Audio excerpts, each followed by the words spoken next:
And now the Deeper Thinking Podcast, a daily exploration into how philosophy, psychology, and technology shape how we think, feel, and live.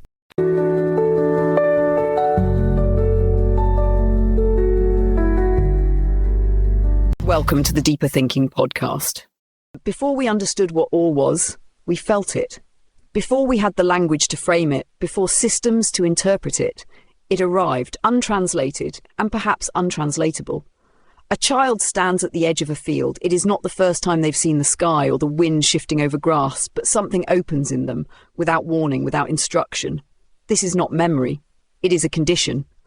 The world, just for a moment, shimmers with more than light. Awe doesn't require scale. It requires rupture. Simone Weil once called attention a form of prayer, not because it summoned the divine, but because it suspended the self. Karen Barad suggests that even matter participates in the act of observation, that perception is always an entangled becoming. None of these were writing about childhood, yet all of them point toward a threshold we first crossed when we were too young to recognize it. Awe is not a thing we encounter. It's a structure that breaks and reforms how we encounter anything. This essay does not aim to define awe or even describe it. Instead, it walks with it. Across memory, silence, breath. It doesn't attempt to recover the shimmer. It recognizes that the shimmer was never lost. It's just that our systems of sense-making learn to ignore what couldn't be named. There is no claim to be made here, no argument to hold, only a loosening. A return, not to innocence, but to attunement. The kind of presence that doesn't seek comprehension, only contact. To accompany awe, even briefly, is to remember that not all knowing sharpens. Some knowing softens, some arrives with no intention at all and changes everything. The first memory is not a story, but a sensation. Soft, immediate, and oddly separate from the others that followed. A swing in a park, a shadow that moved without cause, the sudden appearance of a comet-like streak above the shed roof. No adult could see it or would say that they had. But it was there, and in the child's chest something expanded like a breath held too long. That moment, though mute and barely formed, became a blueprint for everything that would later be called awe. Not in words, those came later too late, but in silence, in suspension, in the unmistakable vertigo of proximity to something bigger, brighter, ungraspable. Years passed before the feeling was noticed again. By then, it had become more difficult to catch. It receded beneath knowledge, under explanation and repetition, and yet in the seams of ordinary life, it sometimes returned. A solar eclipse projected through pinholes in cardboard, a piece of music that seemed to come from nowhere, a wave of emotion in a museum, not for the artwork itself, but for the space it held open. These fragments were never declared as wonder at the time. They were absorbed, half forgotten, resurfacing only when something, a word, an image, a smell, unlocked the frame. The recognition came later. This was the same frequency. This was the same field. This act is about that early tuning, before ideology, before narrative coherence, before self. It suggests that awe might be the first epistemology, or at least its shadow, what arrives before systems begin. And in this formulation, wonder is not a luxury, but a condition of orientation, a lens through which the world first breaks into form. Before meaning, there was scale. Before belief, astonishment. Before identity, exposure. What it means to lose this is not yet clear. But something is carried in that early encounter, some trace that future selves will return to, even unknowingly. In this act, we do not analyse the moment, we accompany it. We walk alongside the child again to the edge of that unmarked field, and we wait without asking for the shimmer to return. Awe fades not because it is weak, but because it is too strong to be sustained. Like looking into the sun, it demands a turning away. And so we grow older. We build languages of precision, arrange facts into taxonomies, call the world by name. This act of naming, though essential, is also an act of closure. To classify is to reduce, to identify is to distance. In time, the shimmer at the edge of the field is no longer visible, not because it disappeared, but because we stopped looking for what could not be described. This is the quiet violence of growing up within systems of knowledge that reward certainty over suspension. In school, awe is rarely on the syllabus. Instead, we are trained in answers. We learn to flatten experience into testable units. Even in art and literature, where wonder might still survive, interpretation often takes precedence over encounter. We are taught how to understand the sublime, not how to feel it.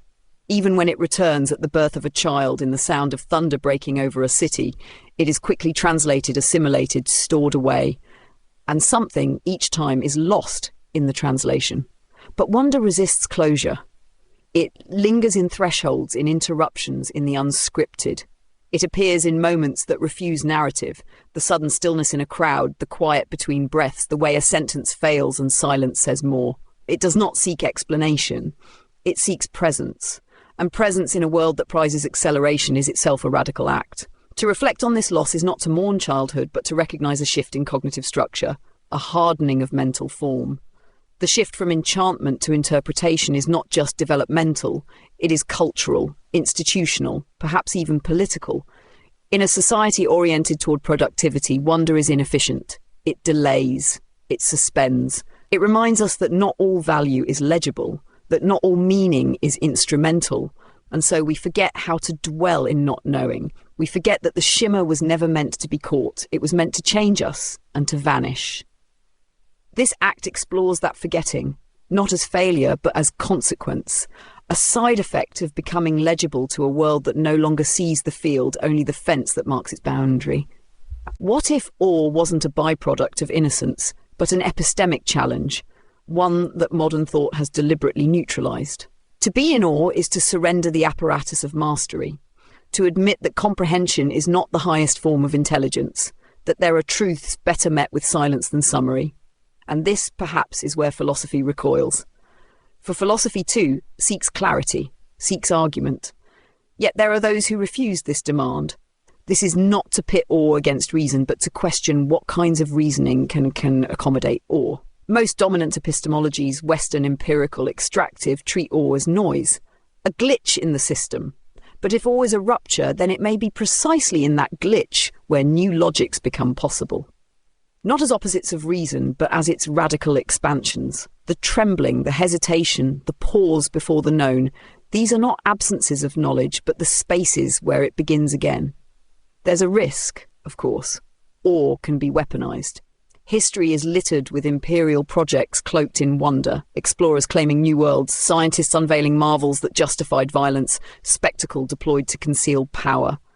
The sublime, especially, has a dark undercurrent, elevating the observer, subordinating the observed. To decolonize awe is to resist this hierarchy, to ask who is allowed to wonder, whose awe counts. In reclaiming awe, then, we must tread carefully, not to romanticize ignorance or retreat into mysticism, but to acknowledge the limits of our frameworks, to make space for that which interrupts the known. This act turns inward and outward at once. It asks what kind of knowing begins with humility, not confidence, what kind of attention sees without grasping, and what kind of self survives the encounter with something it cannot contain. Somewhere in the blur of adulthood, we begin to simulate wonder. We visit natural wonders with cameras ready, sit beneath artworks we've already read about, watch documentaries where the awe is pre-narrated by familiar voices. Even our gasps are rehearsed. The world becomes content, indexed for emotional retrieval. And though the feeling flickers, the hush before a rocket launch, the swell of a choral piece, the moment light breaks in an unexpected place, it rarely lands with the same force. We anticipate it, and in doing so, we dilute it. This isn't a failure of imagination, but of interface. We are no longer in contact with things directly. Instead, we engage through frames, screens, explanations, algorithms that predict what might move us next. All becomes curated. It is no longer a spontaneous breach, but a genre, a YouTube compilation, a dopamine spike. We have not lost the capacity for awe, we have industrialized it, and in the process something essential slips away, the risk. True awe is risky, it destabilizes, it reminds us that we are not central, it does not flatter the ego, it annihilates it, if only for a moment. That annihilation is its gift, a temporary dissolving of the self into something larger, without needing to understand what that something is. But such dissolving cannot be marketed, it resists capture. It is not the product of design, but the failure of design. It comes when frameworks falter, when the world leaks through the seams. And so, in this act, we turn toward those leaks. We ask where awe survives, not in spectacle, but in slippage, in the parts of life not yet optimized, not yet legible, in the breath held between grief and beauty, in the awkward pause before saying what can't quite be said. These are not grand revelations, they are quiet breaches. And in their refusal to become content, they offer a different kind of knowing, one that neither conquers nor completes, but simply beholds. We often imagine wonder as a gateway, something that opens, but perhaps it's also a remainder, a residue left behind when certainty burns away. In this way, awe isn't just about what is seen, but what refuses to be resolved. It's the gap between stimulus and story, the instant before the world is made coherent again. And in that suspension, the self is temporarily dislocated, not erased, but reconfigured, something porous, trembling, porous again. It is here that memory plays a peculiar role. We do not remember awe as a linear sequence. We remember it as atmosphere, as a density in the air, a coldness behind the eyes, a pause that never quite ended. These are not recollections in the strict sense. They are re-entries, returns to a moment that keeps unfolding long after it has passed. And every time we revisit it, something has shifted. The shimmer changes shape. The field is still there, but the edge has moved. Philosophically, this raises a problem. If all cannot be preserved, can it still be known? Is it experience or trace? Is it an object of thought or a method of perception? This act leans toward the latter. Awe is not just a thing that happens. It is a mode, a way of looking that does not consume, a kind of attention that doesn't presume arrival. It asks nothing of the world but presence. And presence, again, is a discipline, one that our world, tuned to acceleration and productivity, finds increasingly difficult to sustain. To resist this acceleration is not nostalgia. It is recovery, not of childhood, but of attunement. To approach awe now is to do so differently, not as a return to purity, but as a recognition that impurity, confusion, and incompleteness are the conditions of real seeing. This is not a call to stop knowing, but to know differently, with softness, with gaps, with the understanding that sometimes what resists meaning is the most meaningful thing of all. Even now, in a world overwhelmed by explanation, there are places where awe survives. Not always in grandeur or rarity, but in the subtle shift of perception that occurs when we are caught off guard. It may be the moment the sea disappears in fog, the silence in a room just after someone leaves, the stillness of a satellite image, mapping something too vast to feel. It is to recognize that the world is not arranged around our comprehension. And from this recognition, a form of humility can emerge, not passive, but alert. Attentive not only to what astonishes, but to what has long been ignored. Awe, in this light, becomes a counterforce to mastery, a refusal of domination, a small, luminous no to the systems that would render everything visible, knowable, usable. In this act, we do not chase awe, we build the conditions in which it might arrive. We linger in unfinished thoughts, we make room for interruptions, we attend to what exceeds us, not because it flatters us, but because it reminds us we are not the end of the story. We are, at best, its aperture. There is a temptation to resolve awe, to transform it into belief, insight, narrative, to make it useful. But awe resists resolution. It is not the beginning of a lesson or the climax of a story. It is the part that won't fit, the part that lingers. It interrupts without offering clarity. And this precisely is its power. In a world increasingly governed by algorithms, efficiencies and certainties, awe remains an anomaly. It is unoptimized, unrepeatable, unscaled. This is not to say awe is incompatible with technology. In fact, it may be technology at its edges, in its failures, that gives rise to new forms of wonder. A signal lost in deep space, a glitch that generates unexpected beauty, a machine that responds in a way no one predicted. These are not just anomalies. They are moments in which the system reveals its incompleteness. And in that incompleteness, awe reappears, not as nostalgia, but as a threshold to something still unknown. What we do with that unknown matters. We can colonize it, package it, make it consumable, or we can protect it. Not in the sense of hoarding it, but by leaving it open, by refusing to close the circuit. This is what some traditions call reverence, not worship, but orientation. A way of holding oneself in relation to what cannot be possessed. It is a posture, not a position, a stance of careful unknowing. This act does not conclude. It suspends. It leaves us mid-breath, not because there is more to say, but because the saying was never the point. The shimmer at the edge of the field was not a message. It was an encounter, one that changed us, not with answers, but with its refusal to become one. And perhaps that is what awe demands, not understanding, but readiness, a willingness to be undone and to remain slightly undone even after the moment has passed. We return not to the field itself, but to the trace it left behind, a kind of inner topology, reshaped by something it could never quite hold. The child who once stood there is gone, but the echo remains. Not as a memory, but as a pattern in how they pause before speaking, in how they walk slower beneath certain trees, in how they sometimes look up at the sky not to find something, but to feel what cannot be found. Awe, in this final sense, is less an experience than an inheritance, something passed on, not directly, but through disposition, through the quiet transmission of attentiveness. And this matters, especially now, because what we attend to shapes what we become. In a culture that flattens perception into utility, awe is subversive. It asks us to stop, not for rest, but for reverence, not to recharge, but to relinquish. It is not a detour, it is a recalibration, an invitation to re-enter the world differently, as if for the first time, not to consume it, but to accompany it, to witness, and to let the witnessing change us.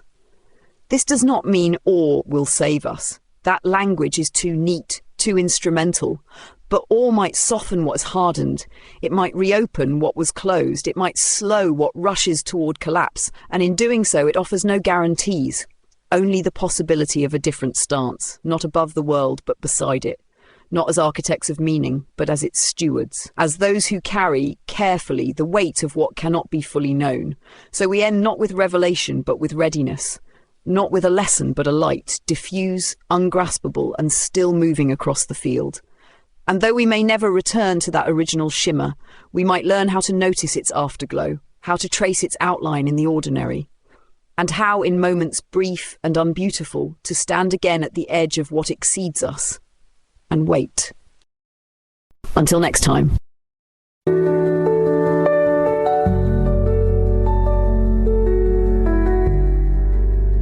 Thank you for listening to the Deeper Thinking podcast. This episode was digitally narrated by Holly, who helps bring our ideas to life. And thank you for your positive reviews on Apple Podcasts. They help us reach more people like you.